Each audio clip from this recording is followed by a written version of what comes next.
Hey everybody.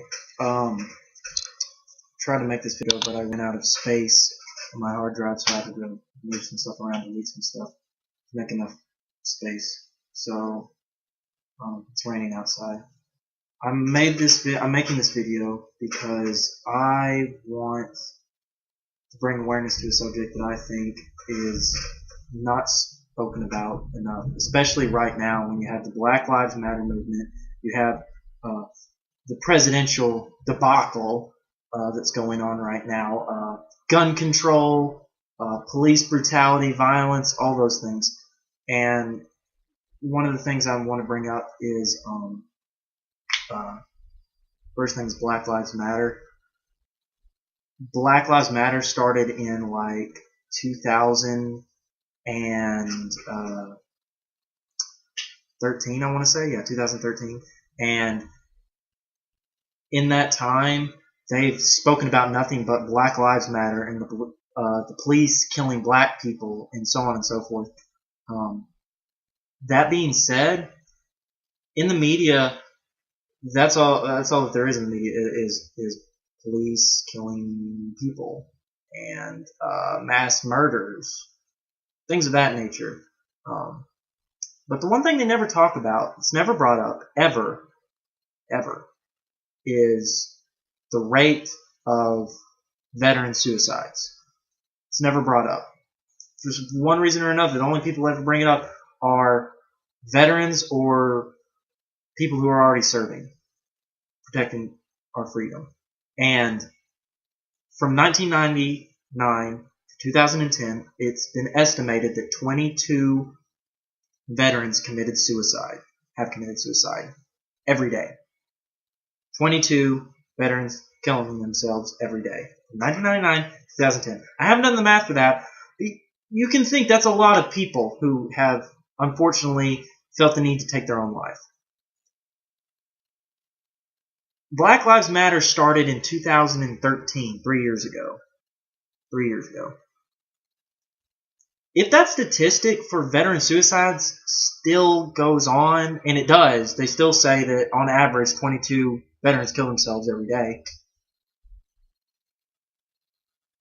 From the time Black Lives Matter started in 2013 to now, 2016, over 8,000 veterans have killed themselves. Let that sink in for a second. 8,000 veterans from 2013 to 2016. Apparently, just general African Americans matter more than anybody else.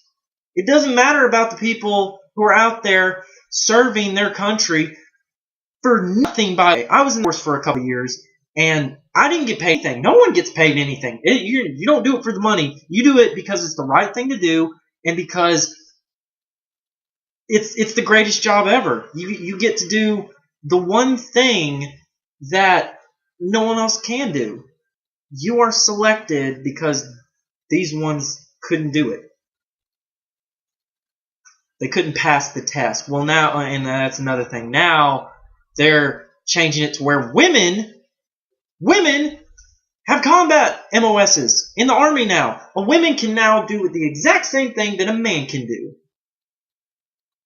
Now, I don't know if they're going to do what me and everyone else is assuming they're going to do. I'm talking about the military, the government, the higher echelon, the people way the fuck up here are going to do. They're probably going to lower the standard for women and say, well, you don't have to run 2 miles. You only have to run a mile. Or you can run that 2 miles in 30 minutes instead of the 15 minutes that the men have to do it in. Anyway, and I won't get into that, but there's this thing about equality, and it's not really equality. It's just letting women do the things that men do and saying that it's equal when it's really not. They're not doing the same thing. If women in the military truly were equal to men and men were truly equal to women in the military, men would be able to have their hair as long as they want. They wouldn't have to shave. They wouldn't have to do anything that a woman didn't have to do. That's my personal take on it. I don't think any man would want to have a man bun, or I mean, I think they'd want a beard if they could. You know, if your MOS didn't involve, or AFSC didn't involve like a mask, why not grow out a beard? That's my personal take on it. I think it would be awesome. Anyway, getting back to what I was talking about beforehand.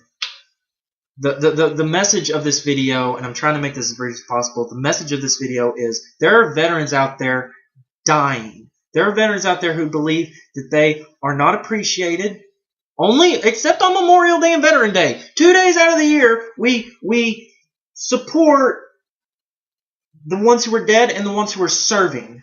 One day, oh, we feel so sorry for the dead ones, and the next day, oh, we're so happy that you people go out there and do the job that none of us want to do. And it just pisses me off, because every day you should thank a veteran. Every day, just like you should get down on your knees and thank God that you were born in this country, you should get down on your hands and knees and thank your lucky stars and stripes that you had the privilege of being protected by men and women who took an oath to stand up and take a bullet for you, to go out there and fight the dogs at your doorstep. And I'm running out of time, and I'll just make this brief. I knew an airman, Senior Airman John DeCoe, and he was found roughly a month ago, dead in his apartment. And to say it pissed me off was putting it lightly. I never like hearing about anyone who died, let alone who was beheaded by ISIS or was blown up in a chopper crash in Florida, because they just decided to drive into the mist even though they shouldn't have done that. You know, it just pisses me off to no end. But anyways, I just want to get the word out there. Thank a veteran. Think about how many veterans die daily, and how and think about who should we focus on? Who should we really be caring about and taking care of? Should we be taking care of our veterans? Shouldn't they get the best health care? Shouldn't they get the first health care if they need it? I do. That's what I believe. You know. Anyway, I'll end the video here. I might go into more depth later if anybody has a question on it. Never forget the men and women who have died for our country, even though it's past Memorial Day. God bless America. Go out, thank a veteran. Anyway, peace.